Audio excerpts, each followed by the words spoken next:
রাজধানীতে চরম ভোগান্তি, সহপাঠী হত্যার বিচারে ফার্মগেট অচল করে দিল তেজগাঁও কলেজের শিক্ষার্থীরা।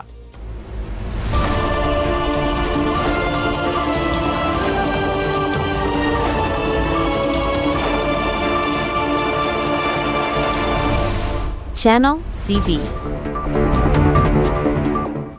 সপ্তাহের প্রথম কর্মদিবসে স্থবির রাজধানী ঢাকা। তেজগাঁও কলেজের শিক্ষার্থীদের অবরোধে অচল হয়ে পড়েছে ঢাকার প্রাণকেন্দ্র ফার্মগেট এলাকা।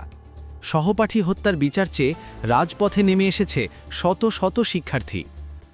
আজ সকাল 10:45 থেকেই শিক্ষার্থীরা ফার্মগেট মোড় এবং এর আশপাশের রাস্তায় অবস্থান নিতে শুরু করেন। তারা রাস্তার ওপর ব্যানার বিছিয়ে এবং স্লোগান দিয়ে বিচারের দাবি জানাচ্ছেন। এর ফলে গুরুত্বপূর্ণ এই সড়ক দিয়ে সব ধরনের যান চলাচল পুরোপুরি বন্ধ হয়ে গেছে।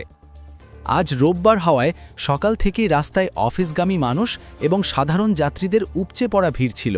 কিন্তু হঠাৎ এই অবরোধে ফার্মগেট, কারওয়ান বাজার, তেজগাঁও এবং পান্থপথ এলাকায় সৃষ্টি হয়েছে দীর্ঘ যানজট। অনেক যাত্রীকে গাড়ি থেকে নেমে পায়ে হেঁটে গন্তব্যে পৌঁছতে দেখা গেছে। শিক্ষার্থীদের এই ক্ষোভের মূলে রয়েছে গত ডিসেম্বরের একটি ঘটনা।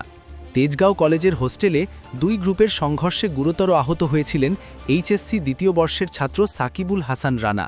চিকিৎসাধীন অবস্থায় গত 10 ডিসেম্বর মারা যান তিনি। সেই হত্যাকাণ্ডের বিচার এখনও না হওয়ায় আজ আবারও রাজপথে নেমেছেন তার সহপাঠীরা। ঘটনাস্থলে উপস্থিত প্রত্যক্ষদর্শীরা জানিয়েছেন, অবরোধের কারণে 30 মিনিটের রাস্তা পার হতে সময় লাগছে 1 ঘন্টা 40 মিনিটেরও বেশি। পরিস্থিতি নিয়ন্ত্রণে কাজ করছে পুলিশ। তেজগাঁও থামার ভারপ্রাপ্ত কর্মকর্তা জানিয়েছেন, তারা শিক্ষার্থীদের সাথে কথা বলে পরিস্থিতি শান্ত করার এবং যান চলাচল স্বাভাবিক করার চেষ্টা করছেন। রাজধানীর ট্রাফিক আপডেট এবং এই ঘটনার পরবর্তী খবরের জন্য আমাদের সাথেই থাকুন। আপনার এলাকায় যানজট পরিস্থিতি কেমন আমাদের কমেন্ট করে জানান। ধন্যবাদ।